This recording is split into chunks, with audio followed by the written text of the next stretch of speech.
Kira-kira kalau mau targetin 30.000 cukup untuk seminggu ini, belanja apa saja sih Mas yang sebaiknya diprioritaskan? Ya, oke. Jadi ini menarik nih. Sekarang pertanyaannya adalah kalau misalnya kita ingin seperti si ibu itu, 30.000 atau mungkin nggak usah 30.000 banget lah, 40.000 atau 50.000 katakan untuk seminggu. Sekali lagi dengan asumsi, kenapa saya bilang 90% besar kemungkinan itu tidak cukup, karena dengan asumsi dia ada suami istri dan mungkin dia punya anak, mungkin 2 atau 3 misalnya ya. Dan kalau dia betul-betul dari nol, dia tidak nanam sendiri, dia udah misalnya dia nggak kreatif segala macam, jelas 30.000 itu tidak cukup. Tapi pertanyaannya, mungkin nggak sih kita bisa cukupkan? Jelas, nomor satu, kalau kita mau cukupkan, tentunya ada beberapa hal yang harus dilakukan. Jadi yang pertama adalah kita harus lihat dulu bahwa ketika kita makan, ada yang namanya lauk pauk. Nah, lauk pauk ini ada yang namanya sayuran, sama hewani ya. Nah, tentunya kalau kita bicara hewani ini makin mahal kan gitu ya. Nah, hewani itu ada yang namanya daging, ayam, segala macam, telur misalnya. Nah, yang kita lakukan adalah nomor satu adalah cobalah untuk bisa kreatif dalam membuat makanan. Karena banyak orang ketika dia tidak kreatif, maka yang terjadi adalah dia tidak bisa mengolah bahan semaksimal mungkin.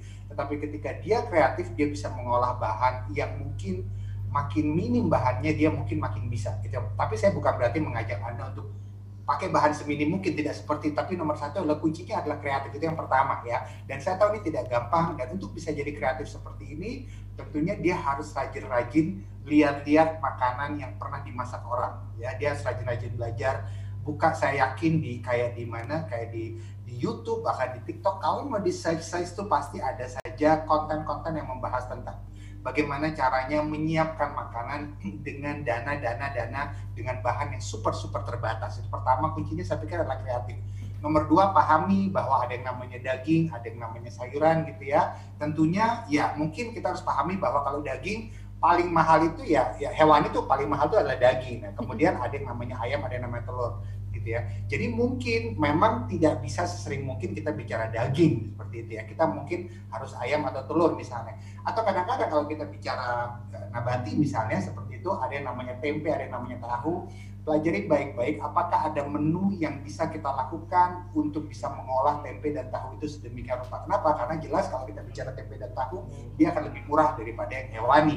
Seperti itu yang kedua. Dan yang kemudian yang ketiga adalah di tanah kita yang subur ini sekarang sangat besar kemungkinannya nggak ada masalah kalau kita mulai nanam beberapa bahan diantaranya. Beberapa orang saya tahu ada yang dia nanam cabai, mungkin beberapa orang saya tahu ada yang dia nanam sayuran, mungkin dia tidak bisa menanam banyak jenis sayuran, tapi 1-2 jenis yang bisa dia lakukan, saya pikir itu sangat-sangat bermanfaat gitu. Itu yang ketiga ya. Kemudian yang keempat, dan ini juga saya pikir sangat tidak mudah untuk dilakukan, adalah dengan mengajarkan perilaku atau sikap bersyukur pada apa yang ada. Nah, kalau misalnya sebuah keluarga tidak memiliki sikap syukur gitu ya, maka apapun makanan yang tersedia di meja dia nggak akan pernah puas.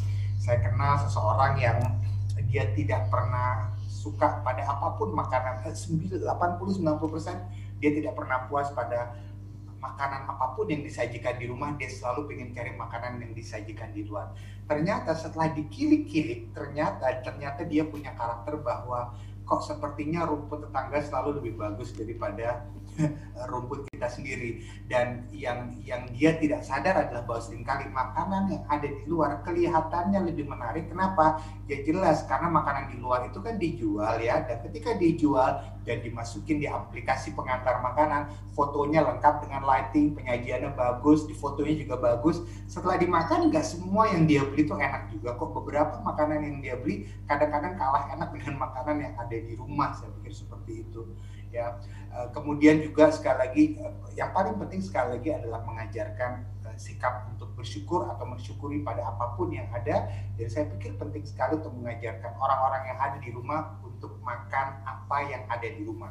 Beberapa hal lain juga yang bisa dilakukan itu adalah dengan melakukan perencanaan 3 hari sebelumnya paling tidak tentang apa sih menu yang kita inginkan dalam beberapa hari mendatang ya. Misalnya oke, hari ini saya mau ini, besoknya saya mau ini, besoknya saya mau ini, 3 hari aja. Tidak usah bikin seminggu banget, karena kalau orang bikin seminggu seminggu banget, kadang-kadang dia bisa berubah ya. Nah, kesalahan banyak rumah tangga adalah mereka tidak merencanakan paling nggak 2-3 hari ke depan mau makan apa. Yang dia lakukan adalah hari ini mau makan apa, nggak tahu, dia terserah, ya sudah akhirnya ya sudah, karena nggak ada perencanaan jadinya ya jatuhnya malah kadang-kadang lebih mahal. Pas dia mau belanja ya udah siang, pas udah siang stoknya tidak selalu tersedia di pasar atau di supermarket seperti itu.